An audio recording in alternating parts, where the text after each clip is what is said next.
está começando mais um Ana Kaline Entrevista e o meu convidado de hoje é jornalista há mais de 20 anos, está lançando o 6º livro e adora falar de um assunto que muita gente gosta: beber, comer e também conversar. Eu vou bater um papo bem especial hoje com Gilberto Amêndola. Tudo bem, Giba? Vou te chamar de Giba, não tem jeito. Claro, claro. Gilberto é para dar bronca só, então é Giba. É que nem minha mãe, quando ela me chama de Ninha, tá tudo bem. Quando ela fala Ana Kaline, eu falo... Ih. Ai, alguma coisa aconteceu. Vamos voltar ao passado um pouquinho. Onde nasceu Gilberto? Eu sou aqui de São Paulo, né? Morei na infância lá no bairro da Moca, durante algum tempo. Depois morei no Ipiranga, agora estou aqui na Zona Oeste, mas eu sou aqui de São Paulo mesmo. Família grande, Giba?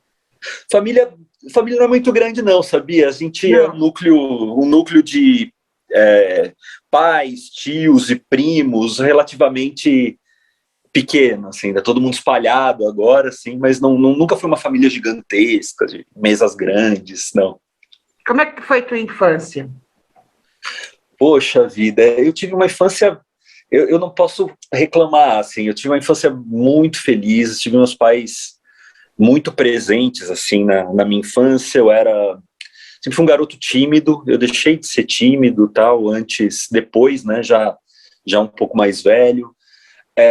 Não fui um bom aluno no colégio, era péssimo, era horrível. Fui me encontrar mais tarde, eu acho que já dentro daquilo que eu gostava e queria fazer, enfim. Mas tive uma infância de criança, assim, eu tenho uma irmã, mas eu sou mais velho, então eu tive um período aí de 6 anos de filho único, né? Então, sim, fui uma criança mimada, tal. Tinha bronquite quando era criança, então meus pais ficavam super em cima de mim e tal. Fui muito mimado, para ser bem honesto com você, Ana. Você falou que não foi bom aluno. Engraçado, né? Você tem cara de bom aluno, sabia? Então, eu enganava muita gente, sabia? Eu era péssimo em exatas, por exemplo, matemática, péssimo em física, em química. Eu fui passando, raspando. Eu sou repetente, eu repeti a 5ª série. Naquelas questões que, infelizmente, né, acontecem. Eu era um aluno de escola pública, infelizmente eu peguei essa fase de escolas públicas ruins, tal. Quando eu passei na 5ª série para uma escola particular, eu senti eu já não era um bom aluno e ainda senti esse baque, né? Então a 5ª série eu fiz 2 vezes, sou repetente. O que seus pais faziam? Meu pai é falecido já. Meu pai, ele foi jogador de futebol, sabia? Ah, mentira. Juro, meu pai foi jogador de futebol, chegou a jogar no Palmeiras, tal, final da década de 60. Ele jogou no Juventus da Moca, ele jogou no Botafogo de São Paulo, né, nos times do interior de São Paulo. Ele começou na Várzea, um time que acho que tem até hoje, Parque da Moca, na Moca. E aí depois ele foi formado em Educação Física.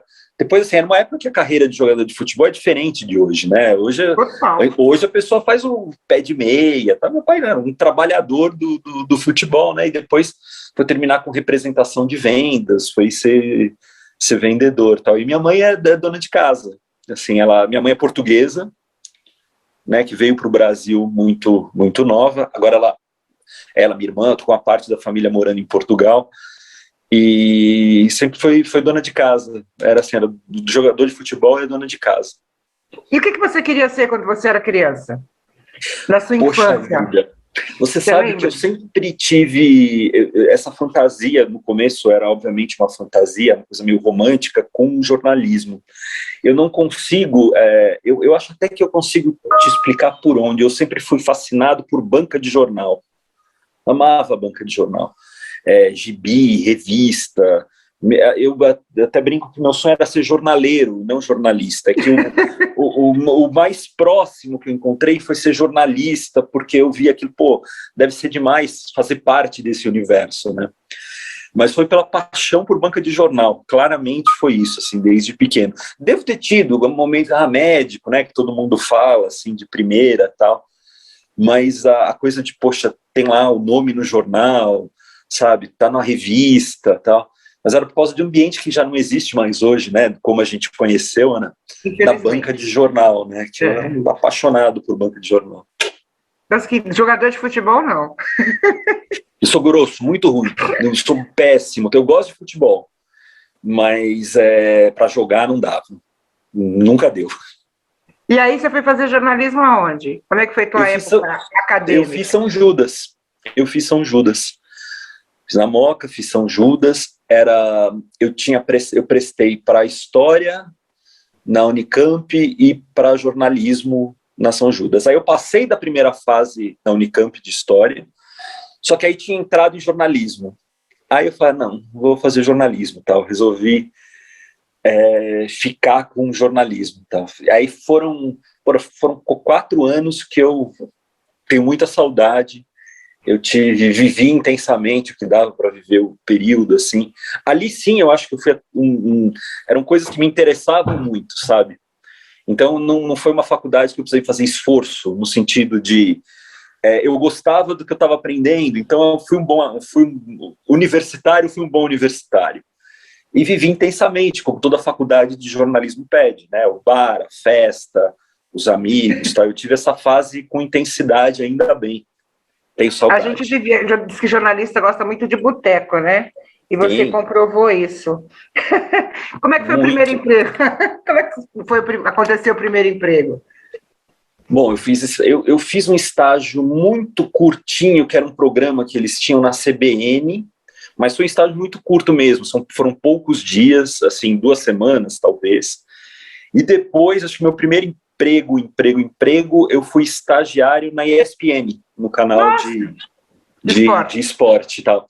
Era produtor rádio escuta literalmente mesmo. Eu lembro que tinha um radinho na redação e eu ficava escutando, e era só um ponto de internet, então você precisava meio que hora marcada para internet. Aí, poxa, trabalhei na ESPN por um bom período. Depois eu me dividi, ainda logo terminando a faculdade, eu tive 2 empregos. Eu trabalhei no site da Jovem Pan, lá atrás, ainda era uma coisa bem... o site estava começando, e trabalhei numa revista de música e vídeo, uma editora que editava revistas de mercado, né? Então tinha a Ver Vídeo, Shopping Music, e daí fui para a internet, trabalhando com música, né, com site de música. Na época a gente pegou o boom da internet, nos anos 2000, muita gente nova, poxa, pagavam bem e tal. A farra durou pouco, mas eu peguei essa onda. Aí, poxa, freelei muito, e eu comecei no Jornal da Tarde já em 2004, que eu passei 8 anos até o fim do Jornal da Tarde. Fui para o Jornal da Tarde, depois, quando o Jornal da Tarde acabei, eu fiquei um tempo na Band, fui produtor na TV Bandeirantes, e aí voltei para o Estadão. Depois. Você descobriu que você escrevia bem? Você olhou e falou sempre, assim, eu acho que... eu acho que eu nunca falei isso para mim, escrevo bem e tal, mas eu sempre gostei de ler. Ler era uma coisa assim, antes de escrever, eu sou leitor, assim. Antes disso, eu era um leitor, mas desde muito novo, assim, gostava mesmo, tinha paixão por ler. E essa paixão por ler, eu acho que despertou a curiosidade do exercício mesmo. Eu não entendia, quando era muito novo, né? Estou exercitando aqui a escrita. Não, né? Mas eu gostava de escrever. Eu não fazia exatamente diários, tal, mas toda oportunidade que eu tinha para escrever, estimulado pela escola, eu gostava, né?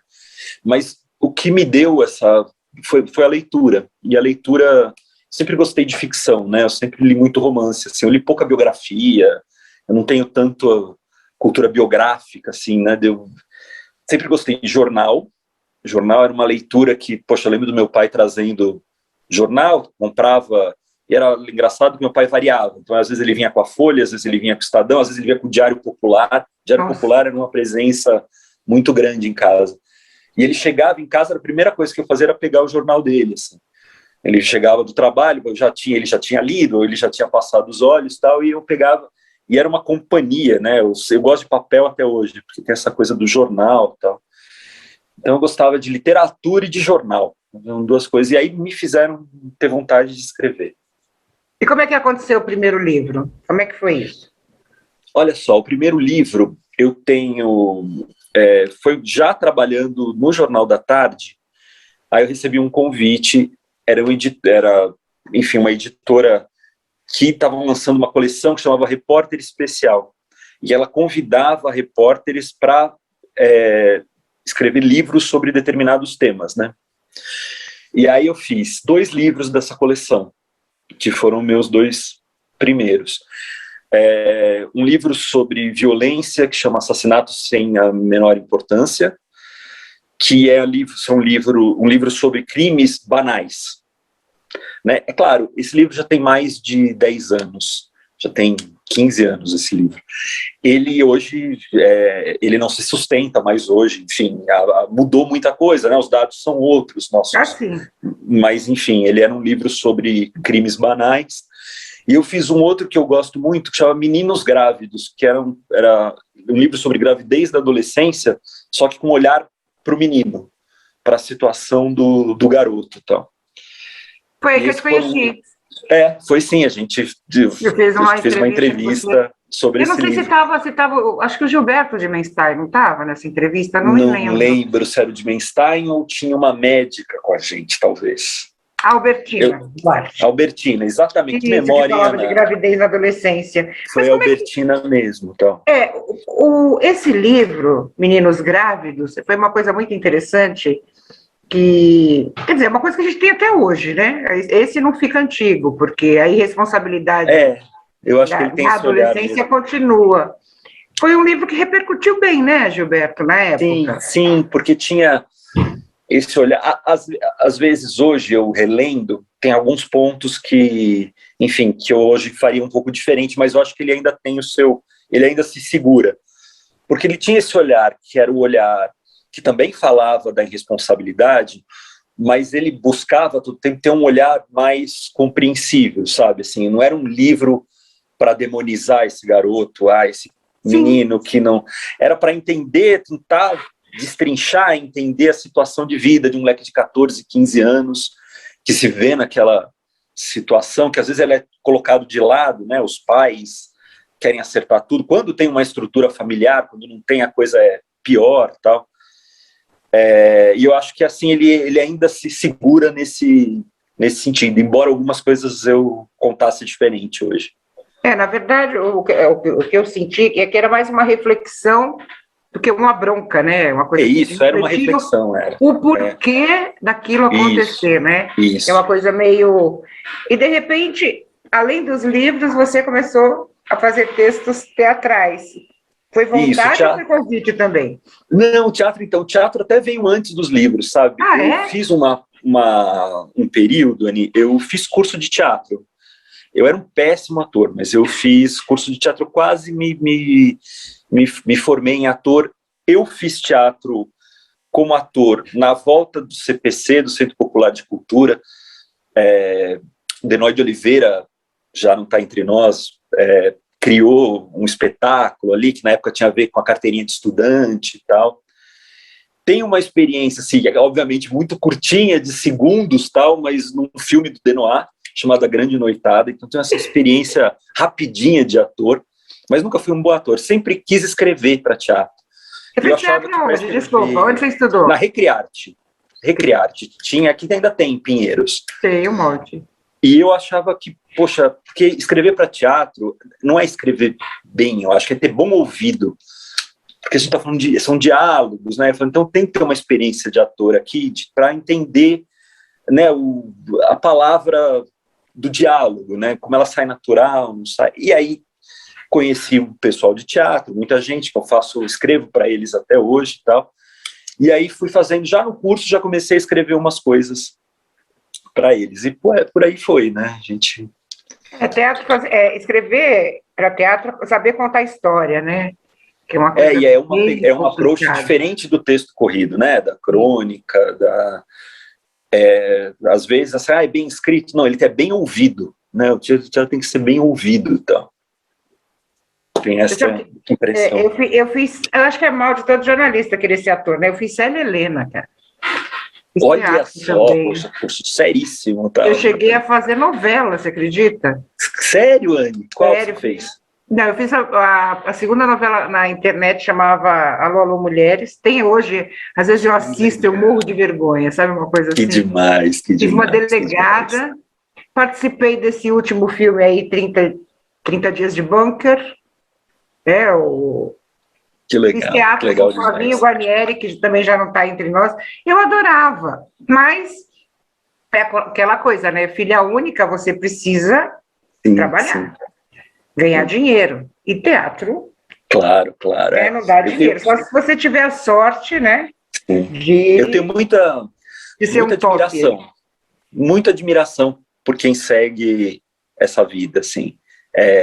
Mas é muito, eu também não sei se eu seguraria a onda, assim. Mas, assim, a minha falta de talento para interpretação resolveu esse problema. Assim. Não precisei pensar muito. É dedicação pura, né? Pura, pura, pura. Quanto tempo de Estadão, Giba? Eu fiquei 8 anos no JT, Uhum. né, de 2004 a 2012. Voltei para o Estadão no final de 2015. E você Final de começou a escrever, 2015, e aí, agora, né, até agora. você começou escrevendo sobre o quê? Poxa, eu entrei no JT, no caderno de cidades. Eu rodei em tantas editorias, eu brinco que eu só não fiz Jornal do Carro porque eu não sei dirigir.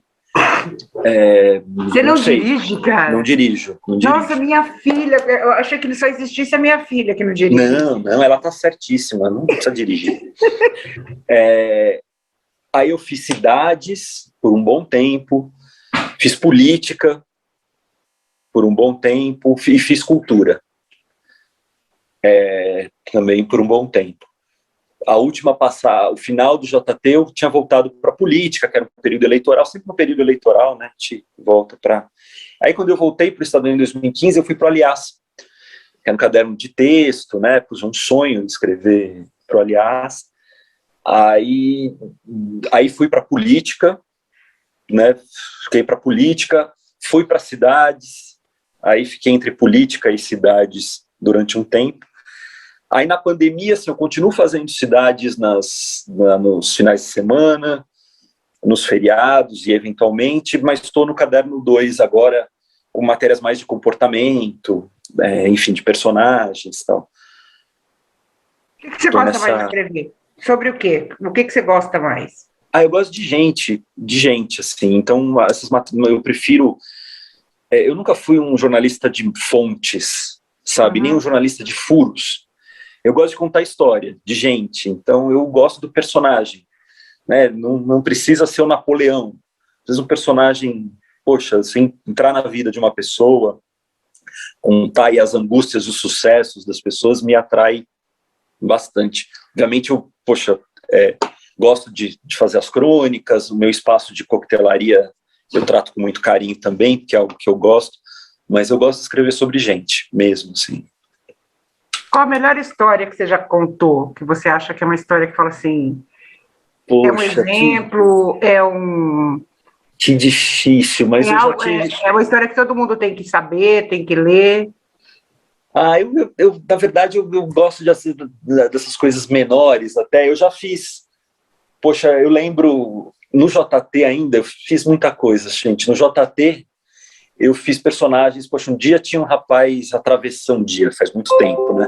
Atravessando a Paulista com uma cruz. E aí me ligaram na redação e eu fui fazer a matéria desse rapaz, que era um ex-palhaço, tal. Poxa, uma delícia, um desconhecido com uma baita história legal, tal. Poxa, uma vez eu fui fazer uma matéria sobre uma ocupação, era uma retirada, né, dessa ocupação, e tinha um piano no meio da sala, e aquilo rendeu uma história diferente também. Poxa, recentemente eu fiz um menino de 11 anos, bailarino, super talentoso, que estava tentando conseguir grana para viajar para Nova York num concurso super importante e tal. Eu gosto dessas histórias, assim, que vêm às vezes do nada, de gente comum, assim, que eu gosto de ouvir, né? Achei bacana ouvir, poder transmitir. E como é que foi com a pandemia? O que mudou? Como é que foi se Bom, adaptar a isso? foi difícil porque eu sempre gostei e gosto ainda de redação, né? Eu gosto do ambiente de redação. Mas aí, enfim, vim para o home office. A gente está no home office ainda até hoje. No começo foi muito difícil, né? Uma coisa de meio de disciplina mesmo, né? De sentar, horário de trabalhar, tal. Mas me acostumei, assim, eu acho que me acostumei bem. Eu acho que isso vai ser um pouco o modelo do futuro, né? Eu acho que a gente vai voltar para a redação, não mais todos os dias. Eu acho que a gente tem que ter um momento de todo mundo junto para discutir pauta, trocar ideia, blá. Mas também poder estar em casa, poxa, hoje você vai para uma pauta, não é um carro de aplicativo, tal, você tem a mobilidade de um jeito diferente, não ficar entupindo a rua de carro, tal. Eu acho que eu me acostumei, eu acho que os jornais também se acostumaram, jornais, revistas, assim, é possível, dá para fazer assim. Eu só acho que a gente precisa achar um meio termo, no sentido de ter um dia ou dois do encontro, sabe? Que melhora a qualidade da pauta, melhora a qualidade das ideias, assim, você poder trocar pessoalmente. Então, acho que pelo menos uma vez por semana ou 2 vezes por semana eu espero voltar logo para a redação. Para o patrão é extremamente cômodo, né? O custo é menor, você gasta a sua internet, a sua luz, né? Você faz o seu horário, e muitas vezes você trabalha muito mais. Eu não sei se foi feita uma pesquisa que o home office faz você trabalhar muito mais do que o seu horário. Certamente. Meus horários, assim, às vezes eu tento fazer, a gente tenta, né, colocar às 8 horas, mas aí o entrevistado fala, mas eu só posso mais tarde e tal. Então, para não empurrar questões para o dia seguinte, né, a gente fica mais flexível, né. Eu acho que todas essas questões, até as trabalhistas, tal, isso tem que se ajeitar com o tempo, né. A gente está vivendo um momento, foi tudo muito no susto, né. Um dia você está na redação, no outro você está em casa, sabe? Foi assim, pá, né? E vamos se acostumar e viver com isso, tal. Mas acho que a gente vai chegar aí num termo, né? Já melhorou do que era no início, tal. E eu acho que agora a gente vai caminhar para um futuro híbrido, né? Você chegou a pegar Covid, não? Não, eu testei muito, assim, muito. Achei que estava com Covid 200 vezes durante esse período. Como continuei fazendo matéria na rua, claro, protegido, então eu testei com muita regularidade, assim. Então, aparentemente, não tive, assim. Tive gripe forte recentemente, muito forte, tá? Achei que era Covid, testei, não pintou, né? Então... eu também não tive, mas quem não teve, um dia vai ter, então vamos sim, eu acho que não, mas estamos vacinados, né? Então... isso que importa, né? Apesar de todas as campanhas contra, estamos aí, né? Vacinem-se. Giba, o que mudou em você, pessoa, essa fase, essa coisa de estar em casa? A gente viu, eu acho que essa pandemia trouxe coisas extremamente positivas, né? São discussões que se abriram sobre a questão da saúde, o modelo que o Brasil apresentou ao mundo nessa coisa de imunização, que a gente sempre foi modelo, né? Sim. Essa coisa de discussão da não vacina, que mostrou um percentual da população extremamente, vamos dizer assim, ignorante, né? O que mudou em você, né? A internet, a intolerância da internet, né? As discussões acaloradas e intolerantes, né? E agressivas. Eu acho que tem duas coisas, né? Eu aprendi a ficar melhor sozinho, né? Eu acho que a pandemia trouxe, assim, você precisa estar em paz com você mesmo, porque é um momento que você sai pouco de casa. No pior da pandemia, a gente realmente o tempo inteiro em casa, tal, né? Vivendo. Então é isso de tentar pelo menos em paz comigo, eu precisava estar. E é isso, né? A gente vive um momento de é tão sanguíneo, né? As relações hoje na rede social, tal. Eu sempre fui um usuário de rede social, mas eu também aprendi a respirar, né? Porque se eu respondo imediatamente a provocação, eu quero entrar num debate e tal, eu conto 10 carneirinhos, tal, e falo, poxa, será que vale a pena, tal? Porque a coisa vai para além do debate, né? As coisas ficam... todo mundo às vezes é sanguíneo, né? Eu também às vezes me pego querendo, vou escrever aqui não sei o que e tal. Mas assim, a pandemia foi um pera lá, assim, me deu esse pera lá, e a realidade de rede social, assim, pera lá, é isso mesmo que você quer dizer? Tem até um meme, né? É de bom tom? Então é isso, eu penso. Acho que o exercício de pensar o que você vai escrever, porque é um bumerangue, né? Volta para você e tem brigas que vale a pena comprar briga. Se vale a pena comprar briga, você chegar e falar, pô, vale a pena comprar essa briga, então vamos lá, vamos comprar essa briga. Mas muitas delas não valem, assim, principalmente em rede social, é só espuma, tá? Mais agressiva, enfim. Então eu adotei o pera lá, esse pera lá, o famoso vai da M. Então, vamos pensar e respirar um pouquinho. Não, e tem aquela coisa, você nunca sabe com quem você está discutindo, né? Sim, Porque na internet, a internet não tem rosto, né? Exatamente. Então, é uma coisa muito perigosa. Você usa muito a internet para o teu trabalho? Ou seja, captar histórias? Você já conseguiu se utilizar dessa ferramenta para isso? Uso, é uma ferramenta hoje, poxa, essencial, assim, para conhecer gente, conhecer história, trocar ideia antes, tal, pesquisar os personagens, tal, muito. A internet acho que hoje não dá para pensar o nosso trabalho sem, né, essa ferramenta. Você procura as histórias ou elas chegam até você? Tem dos dois, tem as duas opções, assim. É claro, depois que você começa a escrever, e as pessoas, escreve histórias, tal, essas coisas muitas acabam chegando, né? Mas eu gosto de fuçar também, sabe? De estar passeando entre perfis e descobrir alguma coisa, tal. Eu acho que é outro prazer, né? De achar mesmo, né? Eu gostava muito, durante um tempo, de achar na rua mesmo, sabe? Claro, com a pandemia isso ficou muito difícil, mas eu espero voltar um dia a achar na rua essas histórias, de você parar num lugar e, sabe, encontrar com alguém, com alguma história, tropeçar numa história mesmo, né? E é muito antes a gente comum, tropeçava mais, né? Hoje em dia, de São Paulo, você tem histórias por todos os lados. Que tipo de história você já conseguiu captar na internet, assim, que virou uma crônica, virou uma matéria? O que eu percebo, assim, como as pessoas se expõem muito na internet, se expõem no Instagram, se expõem no Twitter e tal, assim, eu brinco de rolê aleatório, né, por perfis e tal. E aí nessa exposição você encontra histórias legais, né, a gente tem histórias, pessoas fazendo coisas interessantes e tal. E acho que eu uso muito rede social para isso, para bisbilhotar mesmo a vida das pessoas. E, claro, tem muita espuma, muita coisa que não vale a pena, mas, é um garimpo, né? Às vezes tem uma história ali que, vale a pena ser contada. Você faz rádio também? De sexta-feira, na Eldorado, tem um quadro ali no programa No Fim da Tarde, né, do Emanuel e do Leandro, que eu adoro fazer, chama Mais ou Menos Isso. É um quadro que ele é um resumo com humor da semana, normalmente política, né? Então, essa sexta, quando a gente acabar aqui, eu já escrevo o quadro, mando para eles, ele é todo intermeado com música, com brincadeiras sonoras e tal. Legal. Então, vamos falar da viagem para a Rússia, a guerra da Rússia e tal. Então, a gente vai contar o que aconteceu, mas com humor, né?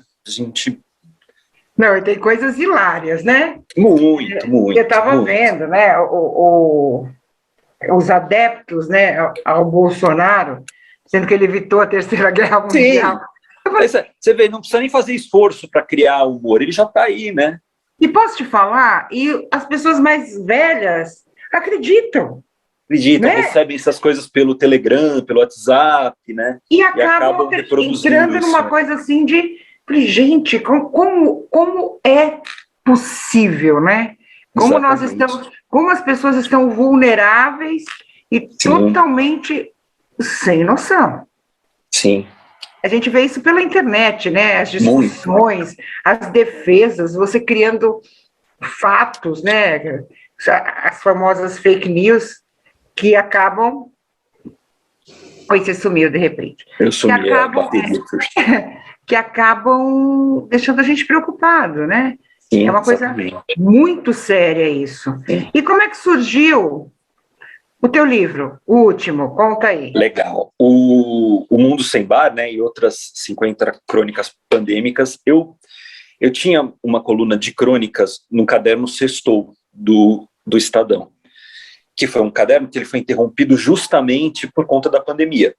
E aí esse caderno se transformou, né? Ele virou Na Quarentena, que foi o que passou pela maioria a gente passou pelos quase 2 anos de pandemia com esse caderno, e o meu espaço de crônica estava lá. Que eu comecei a sentir que, assim, que a pandemia era o assunto que me consumia e que me interessava full time. Assim, a gente viveu essa experiência da pandemia o tempo inteiro. Eu falei, poxa, não era uma coisa assim, só vou escrever sobre questões relacionadas à pandemia, né? Mas não, naturalmente, quando eu olhei para trás, assim, a maioria, 90% das crônicas nesse período, tinha alguma relação com a pandemia, né? Tinha algum elemento ali que... Então, uma crônica era sobre ficar de pijama o dia inteiro, então é chamado pijamismo, né? Um movimento social muito importante, que é o pijamismo.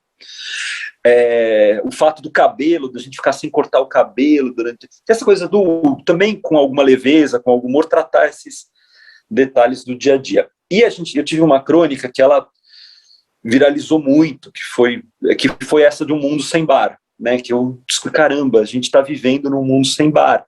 E o mundo sem bar é a pior coisa do mundo, porque o bar é aquele ambiente sagrado do encontro, do abraço, onde as pessoas estão lá para mostrar os seus melhores. Não é o mundo do álcool, não é o mundo é o mundo do bar, do lugar do encontro, né? É isso. E a crônica, acho que pegou num sentimento comum de muita gente, e aí ela virou o título do livro.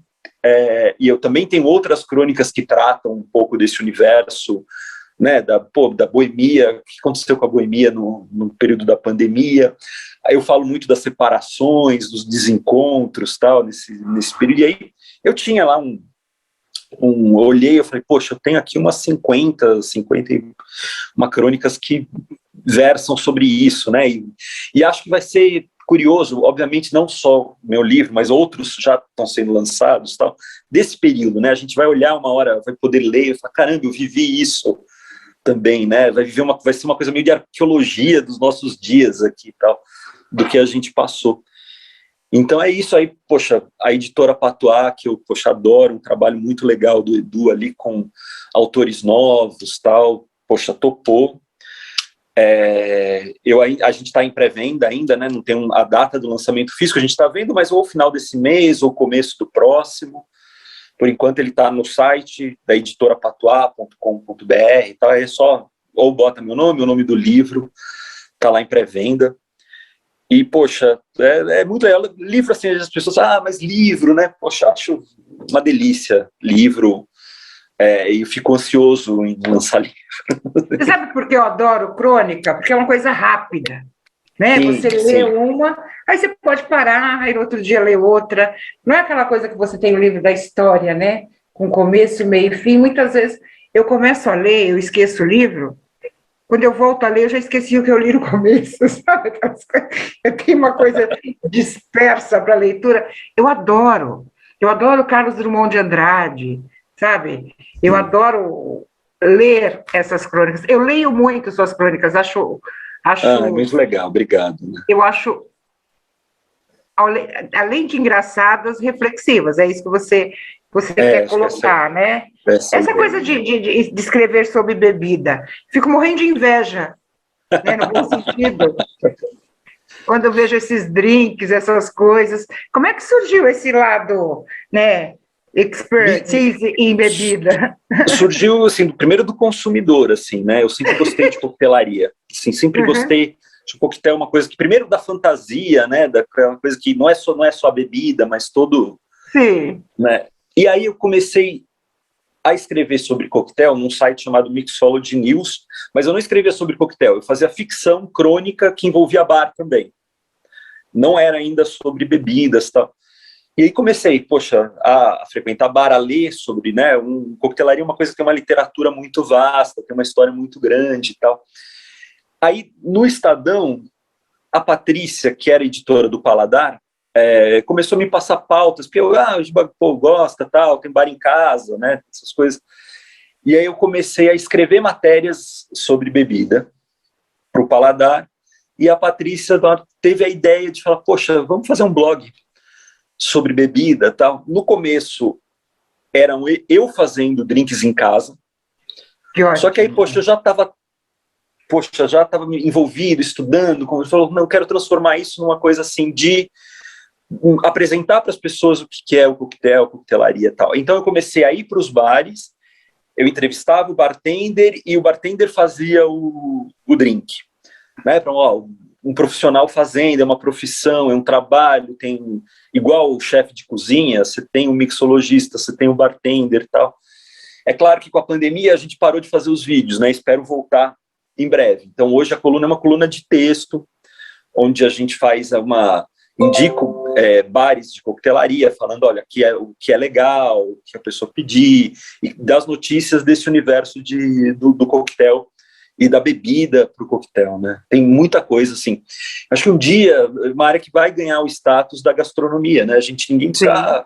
gastronomia já está aí, né? Tem cadernos, revistas incríveis, e a coquetelaria tem um caminho aqui no Brasil para crescer. Eu acho que vai ser um espaço bacana para profissionais na nossa área e dos profissionais de bar também.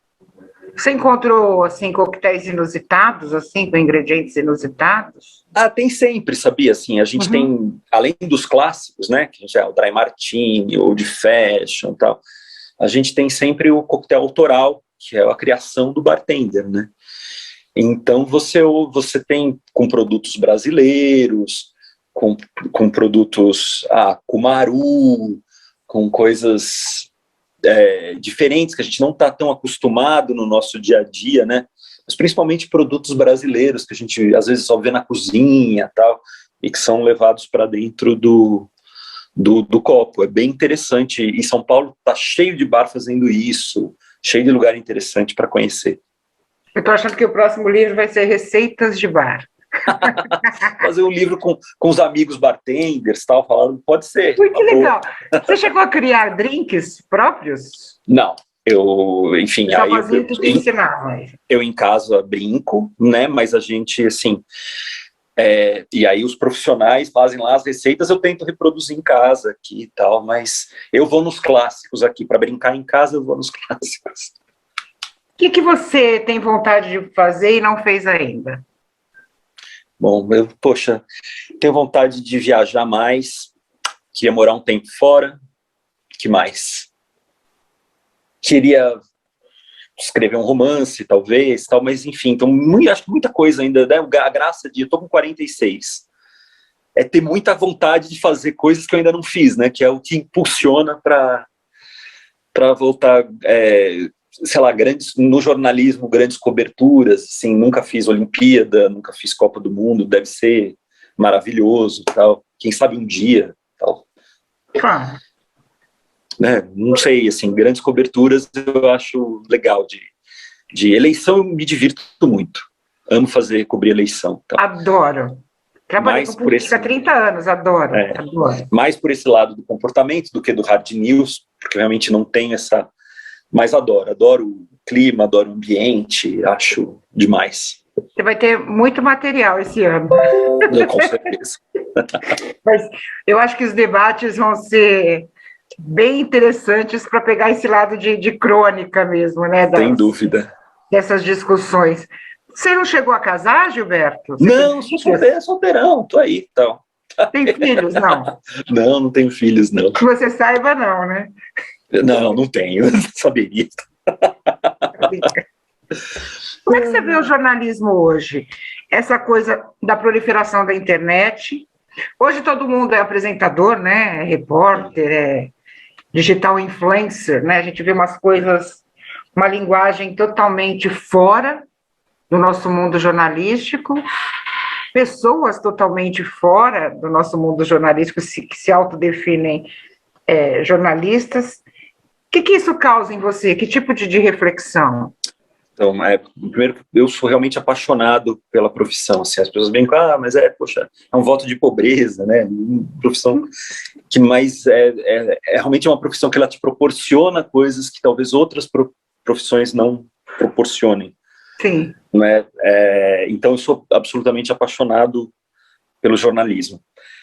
Esse momento, né, que a gente vive, que é a proliferação de todo mundo é um comunicador, né? Todo mundo tem informação e produz informação, e nas redes sociais meio que elas se igualam, né? O profissional, não profissional, tal. Eu acho que a gente, que é jornalista, primeiro, eu não brigo em relação contra isso. Eu acho que a gente tem que entender esse fenômeno e se posicionar assim, o que eu tenho, o que você, Ana, o que outros colegas têm de diferencial nesse universo. Assim, se você vai estar no universo de rede social, de influência, de informação, com essas pessoas também, e tudo bem, o que eu tenho de diferente, você tem diferente. Assim, eu acho que a gente tem o apuro técnico, o cuidado com a informação. Eu acho que cada vez mais a gente tem que ser cuidadoso com o que diz, sabe? Assim, para no meio desse mar de gente comunicando e sendo ela mesma um canal de notícia e tal, as pessoas olharem para você e falar, não, mas na Ana eu confio, sabe? Eu acho que assim, o nosso trabalho precisa ser cada vez mais cuidadoso nesse universo. Para a gente, o diferencial que restou para a gente é o cuidado com a informação, né? Precisão. É claro que a gente erra muito, eu erro muito, tal. A gente errar é uma coisa, não pode fakear, né? Então a gente tem essa cada vez mais retidão no nosso trabalho, né? No sentido de ser confiável. É isso que vai nos salvar no meio desse mar de gente. Talvez a gente, né, tenha menos Porque espaço. É um otimista, viu? Tem que ser, eu sou otimista mesmo, mas eu acho que é isso que vai nos segurar ali, assim, o que você tem, Ana? Eu tenho que pensar lá, é o teu nome, sabe? As pessoas olham e vão falar, poxa, aqui pode não ser a informação mais divertida, pode não ser o ambiente da internet mais legal, tal, mas a informação eu vou olhar aqui primeiro, sabe? Então, é uma briga, não é fácil, mas a gente tem que seguir lutando. Eu sou uma média, né, entre otimismo e pessimismo, porque a gente vê, por exemplo, um jornal como o Estado de São Paulo, como a Folha, com erros, né, que a gente fala assim, nossa, nunca a gente imaginou que isso pudesse acontecer, erros de apuração, né, erros de ortografia, erros que você fala assim, falta, né? A gente hoje não tem mais a figura do revisor, que era o que evitava isso. Hoje a gente não tem o apurador, né? Aquele que pega o telefone mesmo para confirmar. As pessoas vão na internet, pegam aqui, é isso aqui, então tá aqui. Como se fosse a verdade nua e crua, e não é. Quando você me conheceu, eu fazia um programa na TV Assembleia, eu tinha produtores, e de repente eu pegava pautas assim, o mesmo conteúdo, né, das matérias, do recorte e cola. Um exemplo, 23% da população dos meninos gostam de meninas que usam Maria Chiquinha, um exemplo. Aí na outra matéria tinha assim, 35% dos meninos gostam de meninas que usam Maria Chiquinha. Aí na outra matéria tinha 50%. Ninguém ligou, né, para falar assim, por favor, qual que é o percentual correto? 23, 30 ou 50? E colocava a mesma matéria numa pauta. 3 matérias diferentes, né? 3 matérias do mesmo conteúdo com informações diferentes, porque não tem a paciência que a gente tinha. Você foi rádio escuta. Você sabe como é que é. Né? Você tem que eu acho... passar a informação correta para eles poderem apurar e gerar uma matéria interessante. Que tem esse gap geracional, mas ainda eu insisto que ainda esses veículos ainda são fontes de informação, ainda mais nesse mar hoje né, quase distópico de coisas que ainda são canais onde a informação passa por processos mais confiáveis. Assim. Obviamente que erros acontecem em qualquer veículo, enfim, mas ainda são veículos mais estruturados para que minorar esse tipo de erro, né? O erro humano mesmo, né? O erro de apuração, o erro de entendimento, o erro do sujeito que é preguiçoso, tal, que não tem, vai ter tudo isso em todo lugar, né? Mas acho que são processos que tentam minorar isso, né? Diferente de um cara com eu sozinho na internet escrevendo o que eu acho, né? Acho que é bem isso. Quem são seus, vamos dizer assim, seus modelos, né, no jornalismo? Quem te inspira, assim? O que me inspirou muito e me deu vontade e foi um sonho que eu realizei na minha vida, falar isso eu era apaixonado, quando eu era estudante, pelo Jornal da Tarde. E toda a turma que fez o Jornal da Tarde, né? Aquele Jornal da Tarde das capas, que era uma foto só, do jornalismo mais solto, de texto mais... Então, obviamente, quando eu fui trabalhar, já é uma outra realidade, né? De normal. Mas eu era apaixonado por esse modelo, né? Por esse modelo de jornalismo com textos mais soltos, com a questão mais do personagem. Então, toda essa turma que fez isso aí nos anos 80... Eu sou louco, assim, acho que gostaria que isso existisse até hoje, né? Claro que as coisas mudaram, enfim, a gente entende tudo isso. Mas esse tipo de jornalismo mais romântico foi o que me puxou para o jornalismo mesmo, assim. É isso que eu quero quarto. Tá? Grandes nomes, né, passaram pelo JT, inclusive o Faustão. Muita gente não sabe, né? É verdade, Faustão foi verdade. repórter do JT, né? Grandes nomes. Verdade. Roberto Avalone, Faustão... Gilberto Almendra. Eu vi se peguei o fim da festa só. Imagina, não dava nem para ser estagiário deles. Mas muita gente boa, textos deliciosos, tal. Era uma delícia para quem tiver curiosidade de pegar essa fase do JT dos anos 80. É um sonho. Você passou pela TV rapidamente fazendo produção, né? Produtora. Você nunca teve vontade de fazer alguma coisa em televisão? Assim, produtor é uma coisa muito sofrida, né? Eu respeito muito meus amigos produtores, minhas amigas produtoras, são muito, assim, é uma coisa que põe a máquina para andar mesmo, e todo o meu respeito do mundo. Às vezes eles têm pouco crédito do que acontece em televisão, né?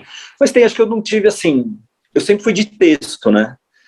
Mas tenho vontade, sim, poxa, de ter uma experiência mais efetiva, assim, nesse veículo, né, que é uma coisa, não por conta aparecer na televisão, isso é legal, mas não me atrai, assim, mas acho que é um veículo que dá para fazer coisas legais, assim, aparecendo ou não, sabe? Tenho vontade, sim, quem sabe um dia, né?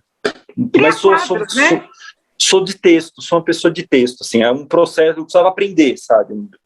Não sei fazer, mas tenho vontade. Não, você tem quadros criados, né, pelas suas crônicas de coquetelaria, você tem a coisa das histórias das pessoas na rua, que geram quadros interessantíssimos na televisão. Acho que teria que ser algo por aí, né? E acho que a internet também possibilita a gente brincar mais com isso, né? Criar mesmo dentro do espaço do jornal, hoje com a internet, com a possibilidade de vídeos e tal. Gilberto, o que você gosta de fazer nas horas vagas, quando você não está trabalhando? O que o Gilberto gosta de fazer? Bom, eu gosto de... as coisas se confundem com o trabalho também, né? Eu gosto de bar, quando dá para ir em bar. De novo, não é por causa da bebida, é por causa do ambiente mesmo. Gosto de ler, gosto de assistir séries, esse tipo de coisa e tal. E gosto de não fazer nada também. Não fazer nada é uma coisa maravilhosa também, cara. Poder ficar... tomar um cafezinho de perna pro ar, tal, poxa, coisa boa que é não fazer nada, né? Eu adoro. Giba, obrigada. Mais uma vez aqui, Um Mundo Sem Bar e outras 50 crônicas pandêmicas, que reúne esses causos aí, que foram todos publicados, né, no estado de São Paulo. No estado de São Paulo. Pré-venda, o site de novo? editorapatuá.com.br. É só, enfim, entrar. Quem comprar na pré-venda vai autografado, vai com dedicatória. A gente deve ficar com pré-venda mais alguns dias, enfim, e depois vai ser o lançamento de fato. Então. Mas a pré-venda é muito legal, porque aí a gente já sai com livros na praça. Eu quero ir no lançamento, porque eu quero meu autógrafo presencial. Oba, pode contar. Giba, obrigada. Boa eu sorte para você. Ana. Obrigado pela oportunidade, viu? Que venham outros livros aí para a gente se distrair, principalmente, né? A gente está precisando ler coisas gostosas, né? Chega de ler só coisa que nos abate, né? Eu acho que eu quero sorrir, né, na minha leitura. Obrigada, Gilberto. Um beijo para você. Obrigado, Ana. Prazer falar contigo, viu? E um beijo, Obrigado. gente. Na semana que vem a gente volta com mais uma entrevistada interessante para você. Não se esqueça e até lá. Tchau. Tchau.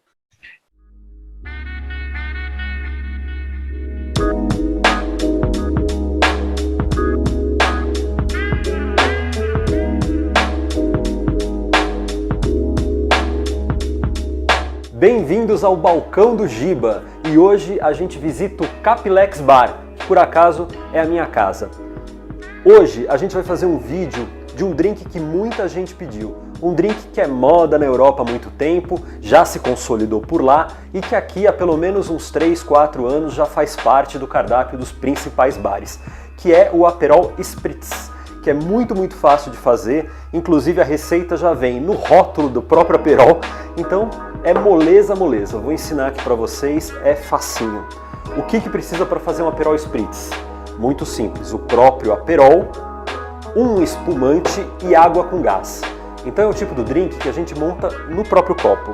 Vamos começar com 150 ml de espumante, um espumante que você pode comprar no supermercado, facinho, não precisa ser um espumante caro. Obviamente que vai cair na minha mesa, vamos lá.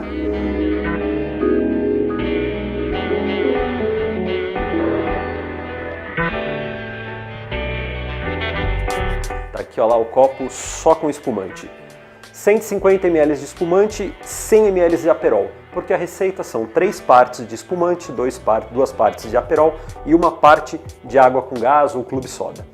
Vamos lá agora usar o Aperol, uma bebida que você encontra em qualquer supermercado, não é caro, bate mais ou menos com o preço do Campari, vale a pena ter em casa porque serve para diversos tipos de coquetéis. Então vamos lá com 100 ml de Aperol.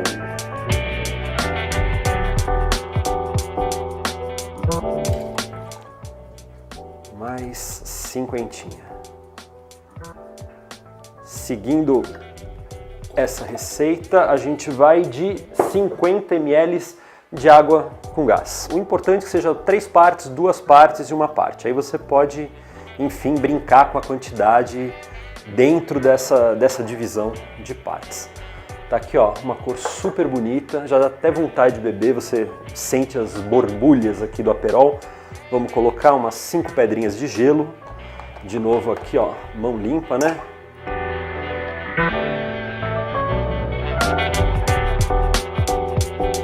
Eu coloquei o gelo depois, se você quiser colocar o gelo antes também pode. Deu uma mexidinha aqui, ó lá, misturar. Vai diluir um pouco de água, vai ficar mais saboroso. Pronto. E no fim, para completar, uma rodela de laranja Bahia. Você pode ter uma rodela mais bonita na sua casa. Só acrescenta aqui, ó. Tá pronto o seu Aperol. E nada de tomar de canudinho. Drink você toma sem canudinho. E o Aperol é esse tipo de drink. É isso aí, rapaziada. Bom Aperol para vocês.